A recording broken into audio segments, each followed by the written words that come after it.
चलिए फिर शो की शुरुआत करते हैं और भारतीय बाज़ारों के लिए एक आज थोड़ा सा टफ डे। अब वॉलेटिलिटी है। सुबह लग रहा था कि शायद मार्केट चाइना फैक्टर को इग्नोर करने को तैयार था, लेकिन जो भी है, अब सिर्फ चाइना फैक्टर है या कुछ और है, मार्केट अब डे लो पर आया। हालांकि डे लो पर हम हैं, लेकिन फिर भी एक रेंज में है। निफ्टी और बैंक निफ्टी दोनों में एक रेंज है और buy on dip sell on rally दोनों काम कर रहा है। खासतौर से बैंक निफ्टी में हालांकि आज ज़्यादा बड़ी ट्रेड जो है वो सेल साइड पर प्ले हुई है। अब बैंक निफ्टी भी करीब करीब डे लो के काफ़ी करीब। और F&O में जो नए शेयर्स हैं उनमें सेलेक्टिवली आज भी अच्छा खासा अट्रैक्शन है, तो वो कंटिन्यू कर रहा है ये स्टॉक स्पेसिफिक एक्शन। लेकिन निफ्टी बैंक निफ्टी के लिए डाउन बट नॉट आउट, थोड़ा सा टफ डे, लेकिन ऐसा नहीं कि मार्केट कोलैप्स कर रहा है, बस एक रेंज के अंदर ही शायद थोड़ा सा मार्केट क्रंच करता हुआ। Harshita, good afternoon. Good afternoon Anuj. तो बहुत ही सीमित दायरे में ट्रेड बनता हुआ 600 के नीचे हल्के से फिसले जरूर हैं। हम कल भी बात कर रहे थे और आज सुबह में भी बात कर रहे थे, कहीं तो रिटर्न नहीं है कि आपको हर रोज ट्रेड करना है, लेकिन जो ट्रेडर आज सुबह में उतरे हैं उनके लिए सलाह क्या होगी? क्या अभी भी वो 600 एंड बियॉन्ड जो नियरली 700 की तरफ हम बढ़ने की कोशिश सुबह में कर रहे थे वो अटेम्प्ट किया जा सकता है या फिर वो फेल हो गया ट्रेड? नहीं, देखिए हर्षिता, जो सुबह भी जोन थे वही अभी भी मेंशन कर रहा हूँ मैं। निफ्टी पर 24,450 से 24,500 का हमने एक पहला सपोर्ट जोन लिया था। अभी भी आज का लो उसके ऊपर है, 24,510 का लो है, लेकिन है तो हम डे लो पर। बड़ा सपोर्ट उसके बाद 24,250 से 24,300 का है। मार्केट ने आज फिर क्या किया? आज हमारी बात हुई थी कि 24,700 के जितना करीब बेचें आप और 24,500 के जितना करीब बेचें खरीदें, वो ट्रेड चलेगी। 24,700 के करीब बेचने की ट्रेड ने काम किया है। अब टेस्ट होगा मार्केट का कि 24,500 के करीब खरीदने की ट्रेड वर्क करेगी या नहीं करेगी। देखिए, अगर तो ये ट्रेड सही है तो मेरे ख्याल से यहाँ पर आप बाय कर सकते हैं 24,450 के एक स्टॉप लॉस के साथ। अगर ये ट्रेड चल गई तो आपको 100-125 पॉइंट दे देगी, नहीं चलिए तो स्टॉप लॉस लग जाएगा आपका। Big deal. फर्स्ट रेजिस्टेंस वही आज का हाई 24,650 से 24,700 और फिर बड़ा रेजिस्टेंस 24,800। अभी भी ये मार्केट रेंज बाउंड है।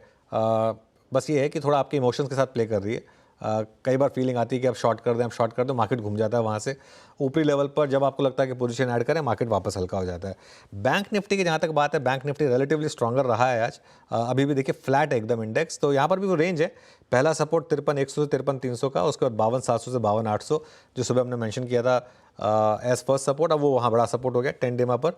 अभी भी मेरा यही मानना है कि 53,000 तक की हर गिरावट को बैंक निफ्टी में खरीदें 52,700 के स्टॉप के साथ, और ऊपर में 53,500 से 53,600 पर रेजिस्टेंस है और फिर 53,700 से 53,800 पर रेजिस्टेंस है। बेसिकली रेंज में ट्रेड इस समय मार्केट में काम कर रहा है।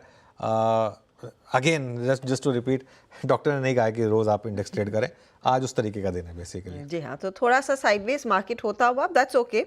अनुज, जो डेटा पॉइंट्स हमने म्यूचुअल फंड के देखे हैं वो एम्फी वाला डेटा, जाहिर तौर पर मार्केट में जब वो स्लाइड देखने को मिला था उसका एक हिट आया है, लेकिन अभी भी 25,000 करोड़ के ऊपर, 25,000 करोड़ के ऊपर की SIP that's persisting which is good. ये जो दिग्गजों में पैसा नहीं आया लेकिन छोटे मझौले काउंटर्स में आया है, नॉर्मली गिरते बाजार में उल्टा होता है। बिल्कुल, देखिए कुछ ना कुछ नया सीखने को मिल रहा है। इस बार भी देखिए हमारी एक जो बेसिक थॉट प्रोसेस क्या थी कि पहले निफ्टी ऑल टाइम हाई लगाएगा, फिर बाकी फॉलो करेंगे। यहाँ उल्टा हो गया, स्मॉल कैप ने ऑलमोस्ट सबसे पहले ऑल टाइम हाई लगा दिया। और जो डेटा भी आए हैं ना, उसमें आप एक चीज़ नोटिस करेंगे हर्षिता, अब कहने को हम ये कह सकते हैं कि नवंबर में जो नेट इक्विटी इन्फ्लो है वो घटा है, 41,860 करोड़ से घटकर 35,900 करोड़ पर आया है। लेकिन ये कितना घटा है? सिर्फ 6,000 करोड़। बहुत मार्जिनल है, बहुत मार्जिनल है। और इसमें भी ज़्यादा इसलिए घटा है क्योंकि वो जो थीमेटिक फंड्स थे, काफ़ी सारे थीमेटिक फंड्स लॉन्च हुए थे, वो थीमेटिक फंड्स इस मार्केट में नहीं चलते हैं, तो इस मार्केट में उन पे इन्फ्लो नहीं आया। लेकिन इसमें आप देखिए, थोड़े से वो ग्राफिक्स बने होंगे, उनको प्ले कर दीजिए। स्मॉल कैप में नेट इन्फ्लो बढ़ा है, 3,700 करोड़ से बढ़कर करीब करीब 4,100 करोड़ पर आया मंथ ऑन मंथ में। मिड कैप में इन्फ्लो बढ़ा है, 4,683 करोड़ से बढ़कर 4,883 करोड़ के करीब आया। ये भी मैं मंथ ऑन मंथ बता रहा हूँ। हाँ, लार्ज कैप में ज़रूर कम हुआ है। लार्ज कैप में इन्फ्लो घटकर 3,400 करोड़ से घटकर 2,500 करोड़ के करीब आया। ये काफ़ी इंटरेस्टिंग है और ये मेरा मानना है कि अभी भी लार्ज कैप में काफ़ी ज़्यादा इस समय आपके पास अपॉर्चुनिटीज़ हैं। बाकी लिक्विड और हाइब्रिड उसमें थोड़ा सा आप कह सकते हैं कि थोड़े से आउटफ्लोज हैं। SIP अभी भी इंटैक्ट है। SIP 25,300 करोड़ के करीब पिछले उसमें था, अभी भी 25,300 करोड़ के करीब पर बना हुआ है, तो SIP में कोई दिक्कत नहीं है। तो कुल मिलाकर ओवरऑल जो मामला है मार्केट का, वो फंड फ्लोज के हिसाब से मैं अभी भी यही कहूँगा कि लोगों का कॉन्फिडेंस अभी भी है कि म्यूचुअल फंड एकदम सही है, उसमें कोई टेंशन नहीं है। म्यूचुअल फंड्स के जरिए